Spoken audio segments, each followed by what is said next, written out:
Much of the past of Breath of the Wild remains unclear, with only a handful of memories being restored to Link. This allows us to see some of the events from Link's perspective, and through his perspective we are told about a few more. Breath of the Wild itself, however, remains pretty vague as to the events that happened 100 years prior. With the arrival of Age of Calamity, some of those blanks are filled in. The problem with that game, though, which I'm sure some of you are fully aware of, is that the game itself creates an alternate timeline in which similarities exist, but the true events of the past are still not revealed. In Breath of the Wild, one of the biggest questions that remain is what exactly happened when Princess Zelda attacked Hyrule Castle. Well, today I am here to propose an outcome to her assault, and what or who exactly she ended up having to deal with. I'm Cornelius Belmont, and let's talk about Zelda's Confrontation.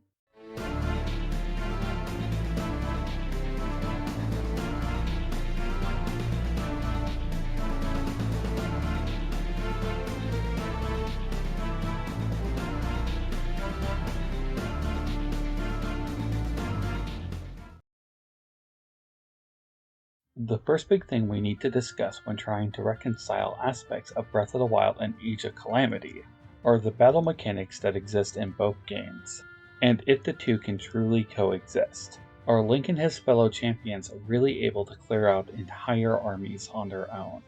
This is all par for the course if we look at the previous Hyrule Warriors game, and that of course is modeled after the incredibly popular Dynasty Warrior Musou games. So if we're going to have an honest conversation about what Princess Zelda could theoretically do on her own, then we need to determine if the champions of the past were truly able to decimate the battlefield.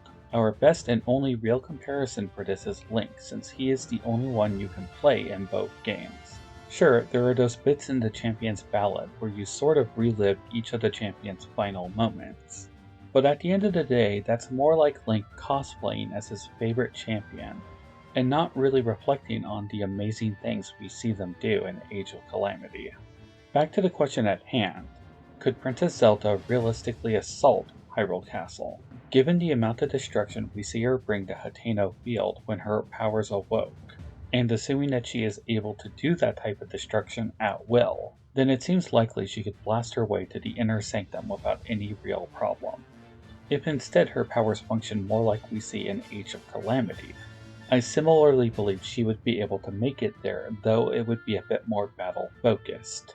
The next really big question is that once she made her way there, either by destroying everything in her path with Triforce explosions, or shooting everything in her path with light from her hands, what did she ultimately encounter in the Sanctum?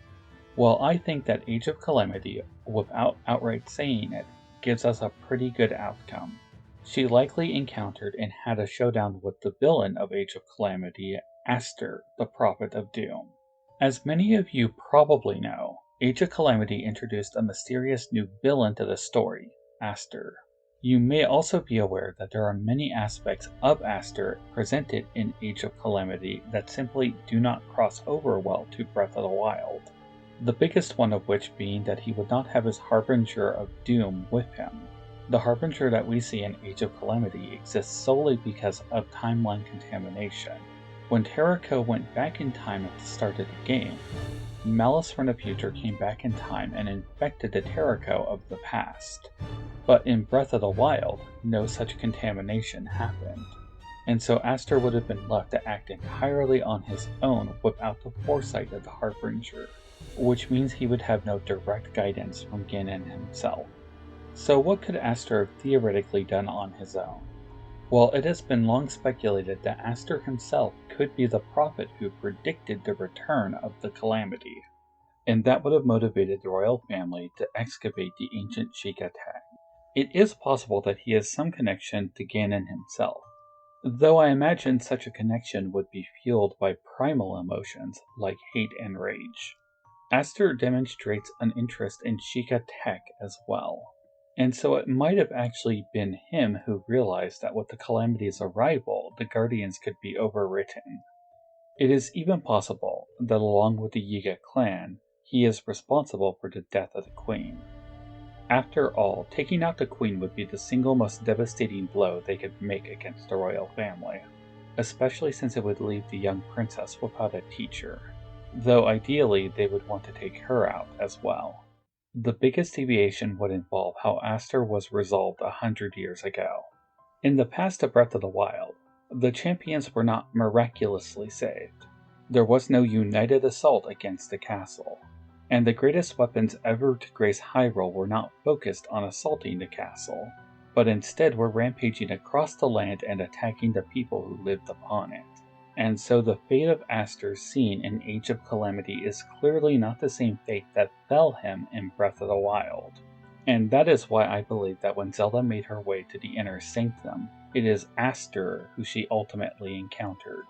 Upon encountering him, the two likely would have had a conversation, perhaps with Zelda being shocked as she recognized him from years earlier. He likely would ramble on about the end of Hyrule, maybe something about the resurrection of Ganon being at hand. Zelda may have even shed a tear as she came to terms with the murderer of her mother. It would be inevitable that the two would engage in battle, and likely one that Astor could not win on his own, especially not with the full might of the princess now unlocked. Desperate and on the verge of all of his work being undone, he would call out to his lord for aid, possibly under the glare of a blood moon. The malice of the calamity would flood into the sanctum, enveloping his body similar to what we see at the end of Age of Calamity, but this time it would be of Astor's own will, and not a betrayal. And so his body would succumb to the embrace of his lord. Standing before Princess Zelda would now be something that resembled the Ganon of myth, and she would know it would be something she could not overcome on her own. In order to seal the darkness, the power of the hero and the Master Sword were needed, but the princess was not there to seal the darkness. She had come with the intent of holding back the darkness long enough so Link could recover. Raising her hand, she would again call forth the power of her bow of light, and thus she was prepared to fulfill her destiny, even with her impressive power. Bright light flashing from the pinnacle of the tower for all of Hyrule to see. This shell of a man named Astor, possessed by the mythical Ganon, would be too much for her to take down. In the end, she would offer up everything she had, not able to destroy it, but to confine it with her, destroying Astor in the process. This would be a devastating blow to the calamity, causing this creature to be trapped in a cocoon with her. Zelda herself reduced to some sort of spirit form, with the main force of the calamity contained. At least for now, the malice laying siege to the land would go into decline. This in turn would allow the races of Hyrule to have some measure of peace, if only a fragile one. The Blight Ganons controlling the beast would enter into a weakened state, allowing the spirits of the trapped champions to put the divine beast in somewhat of a passive state, where they would roam their regions peacefully. The Master Sword, now at rest in the Korok Forest, would begin its repair process, and the hero would be laid to rest in the Shrine of Resurrection on the Great Plateau. And finally, an uneasy 100 years would pass, leading to his awakening and the events of Breath of the Wild. Okay, let me summarize what I've presented here. In the past of Breath of the Wild, after Zelda had awoken her power in Hateno Field and Link had been carried away, she would return the Master Sword to the Lost Woods, and then set out for Hyrule Castle. From there, using her awesome powers, she would assault the castle, making her way through its halls all the way to the Inner Sanctum. She would come face to face with Astor, a self-proclaimed prophet of doom, and the man who predicted the return of the calamity to her father. After an exchange of words revealing his intent, and the hand that he played in the death of her mother, the two would then engage in battle. Astor, being hopelessly overwhelmed by Zelda's awakened powers, would call out to the calamity. It in turn would consume his body, making some form of Ganon appear before the princess. In the ensuing battle, Zelda would lose her physical form as she bound the creature with her inside of a cocoon, with a significant amount of the calamity contained. The rampaging machines across Hyrule would weaken.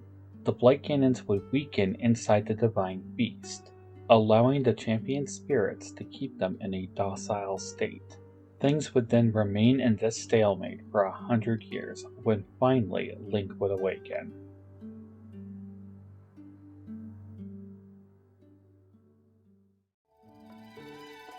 Thank you guys for watching the episode. This is a new channel, and it will need all the support it can get, so please like and subscribe to help it grow.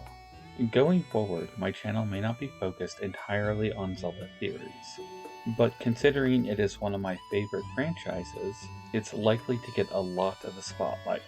In them, I tackle some interesting theories that I've never seen other YouTubers talk about.